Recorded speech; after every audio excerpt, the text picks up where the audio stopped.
या कुक्षि विवरे कृत्वा स्वयं रक्षति सर्वतः नमामि जननीं देवीं परां प्रकृतिरूपिणीं कृच्छेण महता देव्या धारितोऽहं यदोदरे तत्प्रसादात् जगद्दृष्टं मातुर्नित्यं नमोऽस्तु ते। पृथिव्या यानि तीर्थानि सागरादीनि सर्वतः वसन्ति यत्र తానౌమి మాతరం భూతి హేతవే। మాతృదేవో భవ, పితృదేవో భవ. ఇప్పుడు మనము నవంబర్ నెల 2025 సంవత్సరం గోచార ఫలితాలు ద్వాదశ రాశుల వారికి ఎలా ఉన్నాయో తెలుసుకునే ప్రయత్నం చేద్దాము. అందులో ప్రథమంగా మేషరాశి వారికి ఏ విధంగా జరగబోతుంది, ఈ నెలంతా గోచార ఫలితాలు ఏ విధమైన ఫలితాలు ఇస్తాయి అనేటటువంటి తెలుసుకునే ప్రయత్నం చేద్దాము. ఇది కేవలము గోచార ఫలితాలే. దీనిలో ఎక్కువ గ్రహాలు అనుకూలంగా ఉన్నాయని మీరు సంబరపడవలసిన పని లేదు. అలాగే తక్కువ గ్రహాలు అనుకూలంగా ఉన్నాయని మీరు కంగారు పడక్కర్లేదు. ఇది కేవలము నెల ఫలితాలు మాత్రమే. ఇది ఎంత చేసినా దీని ప్రభావం 10% మాత్రమే. వ్యక్తిగత జాతకం అనేటటువంటిది 100కి 80% నిష్ణాతులైన వాళ్ళు చెబితే, అంతేగాని ఇందులో ఇప్పుడు మనం చెప్పుకునేది కూడా సశాస్త్రీయంగా చెప్పుకుంటున్నాము. దీనిలో నా కల్పనలు కానీ అభూత కల్పనలు కానీ మీరు కోటీశ్వరులు అయిపోతారని కానీ లేకపోతే బికారాళ్ళు అయిపోతారని కానీ చెప్పడం ఏమీ జరగదు. శాస్త్రం ఎంతవరకు చెబుతున్నదో అంతవరకు మాత్రమే మనం చెప్పడం జరుగుతుంది. ఇది గమనించుకోండి. మిథున రాశి వారికి నవంబర్ నెల 2025 సంవత్సరం గోచార ఫలితాలు ఏ విధంగా ఉన్నాయో సశాస్త్రీయమైన పద్ధతిలో తెలుసుకునేటటువంటి ప్రయత్నం చేద్దాము. మిథున రాశి వారికి ద్వితీయ స్థానంలో గురు అతిచారము వలన ద్వితీయ స్థానంలో సంచారం చేస్తూ ఉన్నారు. కాబట్టి ఇక్కడ ఈ నెలంతా కూడా మీకు మధ్యలో వక్రించినా కూడా గురువుకి ఒక ప్రత్యేకత ఉన్నదండి. వక్రించినా కూడా ఏ స్థానంలో ఉన్నారో ఆ స్థాన ఫలితాన్నే గురువు ప్రసాదిస్తూ ఉంటారు. అందుచేత ఈ నెల రోజులు కూడా ఇక్కడ గురువు అతిచారం వల్ల ఉన్నా కూడా మంచి ఫలితాన్ని ద్వితీయ స్థానంలో ఇచ్చేటటువంటి ఫలితాలు అంటే ధనానికి లోటు లేకపోవటం, మాటలో సౌమ్యత, ఆ సందర్భానికి తగిన ఉచితంగా మనం మాట్లాడగలగటము, కుటుంబంలో ఒక ఆహ్లాదకరమైనటువంటి పరిస్థితి, ఇవన్నీ కూడా ఈ గురువు మనకి ప్రసాదిస్తూ ఉన్నారు. ఇకపోతే తృతీయ స్థానంలో కేతుగ్రహ సంచారం. తృతీయ స్థానంలో కేతుగ్రహ సంచారం కనుక మనం తీసుకున్నట్టయితే చాలా అద్భుతమైనటువంటి ఫలితాలన్నీ ఇస్తాడు.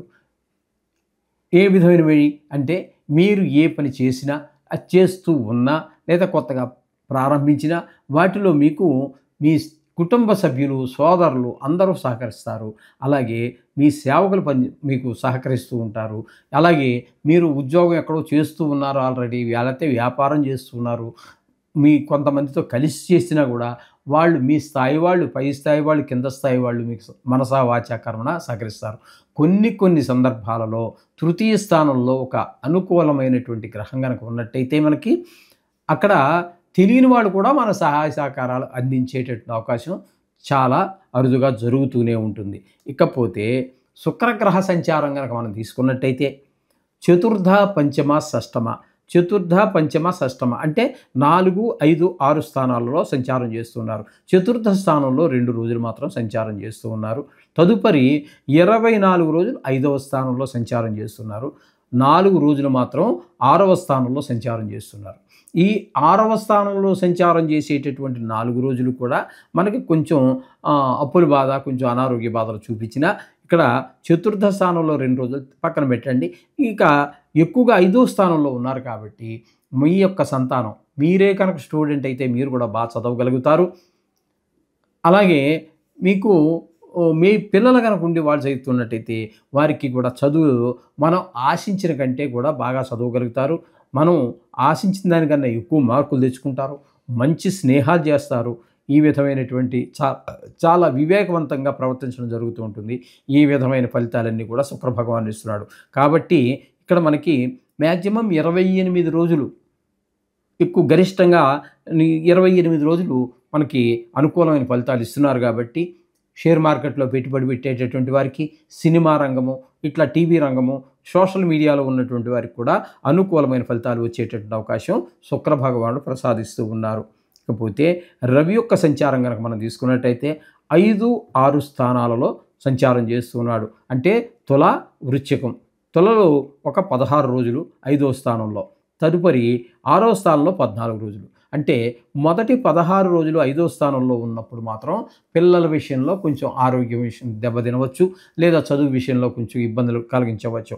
కానీ రెండవ పక్షం అంటే 16వ తారీఖు తర్వాత నెలాఖరు వరకు ఇక్కడ 14 రోజులు కూడా చాలా మంచి ఫలితాలన్నీ కూడా ఆయన ప్రసాదించబోతున్నారు.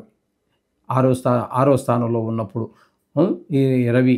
దానివల్ల ఆరోగ్యం బాగుంటుంది, అప్పులు పడతాయి, అప్పులు చేయవలసిన పనే కూడా ఉండదు. ఒకవేళ ఇదివరకు ఎప్పుడో చేసిన అప్పులు ఉంటే కూడా దాన్ని మనం తీర్చేయగలుగుతాం. ఈ విధమైనటువంటి సౌకర్యాన్ని రెండవ హాఫ్లో అంటే నెలలో రెండో భాగంలో రవి ప్రసాదిస్తూ ఉన్నాడు. అలాగే ఈ కుజుడు కూడా నెల రోజుల పాటు 6వ స్థానంలోని, ఆయన కూడా ఇట్లాగే 6వ స్థానంలో ఉన్నాడు కాబట్టి రవిలాగే ఈయన కూడా మనకి రోగాలు అవి లేకుండా ఆరోగ్యం బాగుండే విధంగా చూస్తారు. అలాగే అప్పులు కావాలంటే పుడతాయి. ఇదివరకు నుంచి ఎప్పుడో మనమే అప్పుపడి ఉన్నాము, సమయానికి ఇవ్వలేకపోతున్నాం, అప్పులు కూడా తీర్చేయగలుగుతాం. మొత్తం మీద ధనానికి లోటు ఉండదు. ఈ విధమైన పరిస్థితి అంతా కూడా రవి కలుపుతున్నాడు, కుజుడు కలుపుతున్నారు. ఇదే విధంగా బుధుడిని కనుక మనం తీసుకున్నట్టయితే ఆయన కూడా ఇక్కడ 24 రోజుల పాటు మనకి 6వ స్థానంలో ఆయన కూడా చాలా అనుకూలమైనటువంటి ఫలితాలు ఇస్తూ ఉన్నారు. ఇక్కడ 5వ స్థానం అయినటువంటి తులలో మాత్రం ఒక 6 రోజులు, ఆ 6 రోజులు కొంచెం అనుకూలమైన ఫలితాలు ఉండవు. అంటే సంతానము సరిగా చదవకపోవటం, ఇట్లాంటి ఇబ్బందులు కలిగినప్పటికీ కూడా పిల్లలతో ఇక్కడ మీకు రవి, కుజుడు, బుధుడు కూడా మీకు చాలా చక్కటి ఫలితాలు ఇస్తూ ఉన్నారు. కాబట్టి మొత్తం మీద ఈ అన్ని గ్రహాలు చాలా ఎక్కువ గ్రహాలు అనుకూలంగా ఉన్నాయి. అదేవిధంగా తీసుకున్నట్టయితే భాగ్యస్థానంలో రాహుగ్రహ సంచారం జరుగుతున్నది. అలాగే దశమ స్థానంలో ఉన్నటువంటి శని కూడా భాగ్యస్థాన ఫలితాన్ని ఇవ్వబోతున్నారు. ఏం చేతంటే వక్రించి ఉన్నారు కాబట్టి ఈ నెల 28 వరకు. కాబట్టి భాగ్యస్థానంలో రాహువు శని ఉండటం అనేటటువంటిది అంతా శుభ ఫలితములను ఇవ్వజాలరు. ఇద్దరు తీవ్రమైన స్వభావం కలిగినటువంటి వారు కాబట్టి ఇక్కడ తండ్రి గారి ఆరోగ్య విషయంలో కానివ్వండి, తండ్రి గారి వయసు ఉన్నటువంటి కుటుంబ సభ్యుని ఇంట్లో ఎవరైనా ఉన్నట్టయితే వాళ్ళ ఆరోగ్య విషయంలో కానీ ప్రత్యేకమైన శ్రద్ధ తీసుకోవలసినటువంటి అవసరం కనబడుతోంది. అలాగే దానాలు, ధర్మాలు, గుళ్ళు ఏవో తిరగాలని మీరు అనుకున్నప్పటికీ వెళ్ళలేనటువంటి పరిస్థితి, వెళితే మాత్రం చాలా వరకు ఈ దోషాలు పోవడానికి అవకాశం ఉంటుంది. ఈ విధమైన ఫలితాలన్నీ కూడా మనకి శని భగవానుడు, రాహు భగవానుడు ఇస్తున్నాడు. మొత్తంగా మనం చెప్పుకోవాలి అన్నట్టే మిథున రాశి వారికి గురువు అనుకూలంగా ఉన్నారు, కేతు అనుకూలంగా ఉన్నారు, శుక్రుడు అనుకూలంగా ఉన్నాడు, బుధుడు అనుకూలంగా ఉన్నారు 24 రోజుల పాటు. అట్లాగే కుజుడు, బుధుడు కూడా అనుకూలంగా ఉన్నారు. అంచేత మొత్తంగా మీకు 5 గ్రహాల యొక్క అనుకూలత ఉన్నదండి. అందరికంటే చెప్పాలి అన్నట్టయితే ఈ నెలలో అంటే ఈ నవంబర్ నెలలో ఒక రకంగా చెప్పాలంటే ముందు ఇంకా మనం కొన్నే చెప్పుకుంటున్నాం కాబట్టి ఇక ముందు ఏమైనా వస్తాయని చెప్తాం. 5 గ్రహాల యొక్క అనుకూలత అనేది చాలా గొప్ప విషయంగా మనం తీసుకోవచ్చు. చాలా దేదీప్యమానంగా వీరికి నెల ఉంటుందండి. ఎవరికి? ఈ శుక్రుడికి. కొన్ని విషయాల్లో కొన్ని గ్రహాలు మనం చెప్పుకున్నాం కదండి, ప్రతికూలమైనటువంటి ఫలితాలు వచ్చేటువంటి అవకాశం ఉంటుంది. ఓకే, కాబట్టి ఈ ప్రతికూలంగా ఉన్నటువంటి గ్రహాలకి ఇంటి దగ్గర మీరు రోజు లేదా గుడికి వెళ్ళి, గుడి దగ్గరలోనే ఉందనుకోండి, అది రోజు ఒక 2 నిమిషాలు ఇంటి దగ్గర దండం పెట్టుకుని నాకు గుడికి వెళ్ళటం కూడా అలవాటు చేసుకోండి. ఆ నవగ్రహాల చుట్టూ ప్రదర్శన చేయండి. తదుపరి ప్రధాన దేవతలు ఎవరైతే ఉన్నారో వారి యొక్క దర్శనం చేసుకోండి, వారి యొక్క అనుగ్రహం పొందండి. జీవితం అంటే ఈ రాశివారనే కాదు, ప్రతి వారు కూడా ఈ విధంగా చేయగలిగితే మన జీవితం చాలా దోషాలు తప్పించుకుంటూ, నకులుడు ఎలా అయితే చినుక్కి మధ్యలోంచి గుర్రాన్ని నడుపుకుంటూ వెళ్తాడో అదేవిధంగా మన జీవితం కూడా కష్టానికి మధ్యలో నుంచి చక్కగా ముందుకు వెళ్ళిపోగలడానికి చాలా అవకాశాలు ఉన్నాయి. శుభం భూయా.